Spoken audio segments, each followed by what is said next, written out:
Hace 13 años, en 2008, Jimena Bernal Castillo planteaba en su tesis de grado de la maestría en estudios culturales de la Universidad Javeriana una crítica que en el presente han venido a visibilizar principalmente algunos miembros de la comunidad indígena Misak.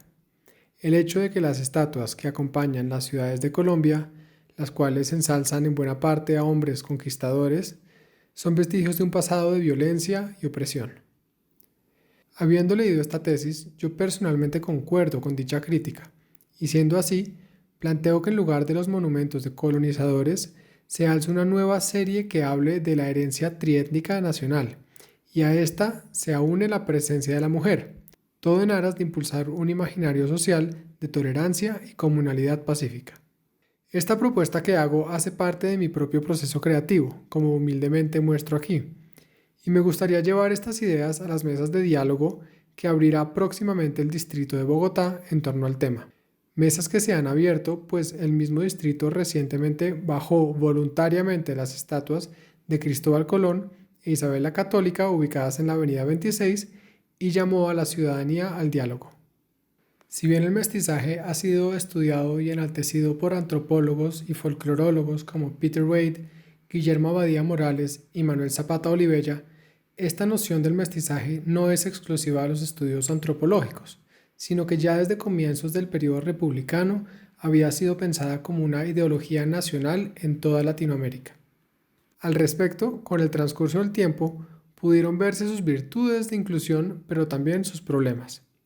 Según Peter Wade, en su artículo Repensando el mestizaje, la crítica a la ideología del mestizaje reside en que ésta ha servido como una técnica para homogeneizar a la población hacia un blanqueamiento oculto.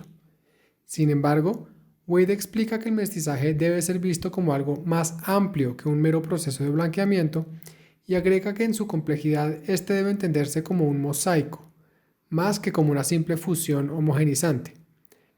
A la luz de lo anterior, a continuación pretendo estudiar críticamente cómo debería ser una propuesta de patrimonio cultural mueble, en adelante PCM, que hable sobre lo triétnico, y haré esto a la luz de tres conceptos que trabajó Stuart Hall: representación, ideología e identidad. Para Stuart Hall, la representación, abro comillas, implica el trabajo activo de seleccionar y presentar, de estructurar y moldear, no meramente la transmisión de un significado ya existente, sino la labor más activa de hacer que las cosas signifiquen, cierro comillas. En este sentido, una propuesta de PCM que busque hablar sobre la sociedad colombiana en su dimensión triétnica tendría que representar a las tres raíces de una manera igualitaria. Esto se lograría apelando, por ejemplo, a medidas como igualdad de tamaño, cantidad, visibilidad, etc. De esta manera se estaría combatiendo el eurocentrismo, que pondría, por ejemplo, un hombre blanco más grande y en el centro. Además, sería importante incluir cuerpos o formas que aludan a lo femenino.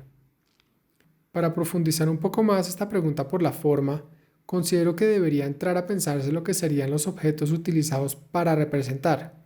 En este caso, creo que efectivamente podrían aprovecharse las mesas de diálogo del distrito para concertar sobre una serie de símbolos que puedan ir desde lo más concreto, como por ejemplo estatuas de cuerpos racializados realísticos, hasta lo más abstracto, como simples objetos que aludan a las diferentes etnias, o al número 3 como un símbolo de convivencia entre estas. Más aún, sería importante evaluar la posibilidad de hacer estatuas ya de cada etnia por separado, así como de las etnias juntas en convivencia, y por último de un solo cuerpo que contenga las tres, como un mestizaje de tipo fusión. De esta manera, podría abarcarse toda la diversidad de mestizajes que comprenden lo que Wade llama el mosaico de posibilidades del mestizaje. Analizar la propuesta de PCM en cuestión pasa por reconocer el componente ideológico que ésta impulsa. Para esto, empecemos por revisar la definición que Hall hace de ideología. Abro comillas. Las ideologías son los marcos que permiten pensar y calcular el mundo, las ideas que nos permiten descifrar cómo funciona el mundo social, cuál es el lugar que nos corresponde en él y cómo deberíamos ser. Cierro comillas. Al respecto de estas rejillas de inteligibilidad, Hall propone dos problemas a revisarse. El primero es cómo las ideas y el lenguaje estabilizan ciertas formas de poder y dominación. Y el segundo es qué nuevas formas de entender el mundo surgen y cómo mueven a las personas a la acción. En términos de la primera pregunta, considero que una propuesta de PCM que represente igualitariamente las tres raíces étnicas e incluya a las mujeres estaría direccionada a empoderar al sujeto indígena, afro y femenino, pues como lo explica Bernal Castillo, estos han estado históricamente excluidos del plano de la representación. Sin embargo, también podría pensarse que detrás de un aparente empoderamiento puede haber una naturalización de la posición real y desigual de cada uno de estos grupos en la sociedad, haciendo pensar que el hecho de quedar representados en ciertas estatuas es prueba de que no hace falta mayor acción afirmativa a favor de dichos grupos, lo cual sería peligrosamente falso. Por este motivo, podría incluirse también un mensaje adicional que sea un llamado a la igualdad real.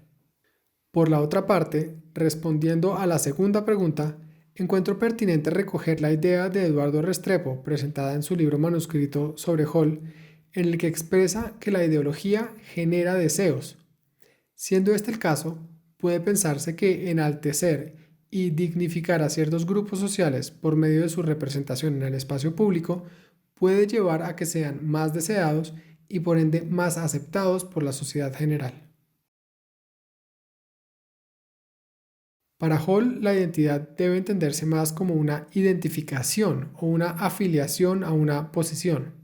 A esto él lo llama el punto de sutura entre la sujeción, el discurso, y la subjetivación.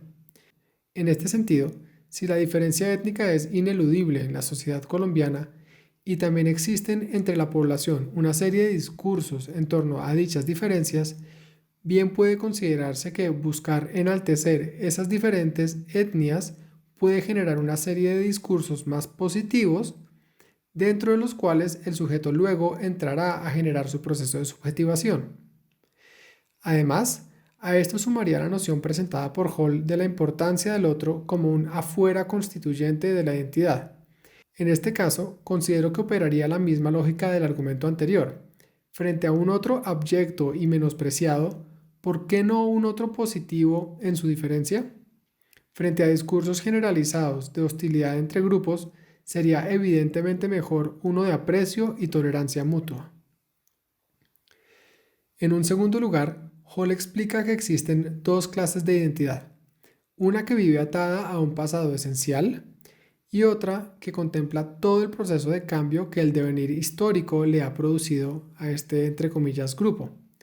En este sentido, una representación de las etnias únicamente como categorías cerradas que han permanecido intactas desde la época precolombina hasta la fecha presente sería incorrecto. Considero entonces que lo apropiado sería poder apelar tanto a algunos símbolos inmutados, como por ejemplo una herencia grecorromana para la población blanca, pero también sería importante retomar o desarrollar símbolos que hablen de esos procesos de cambio que son innegables, como lo puede ser la figura de una personalidad afrocontemporánea como la bailarina y folcloróloga Delia Zapata Olivella, por el lado afro.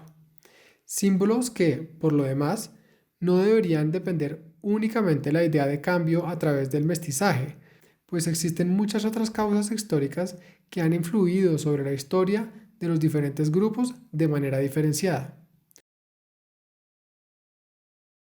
En conclusión, la presente propuesta de PCM genera retos tanto a nivel conceptual como estético y político.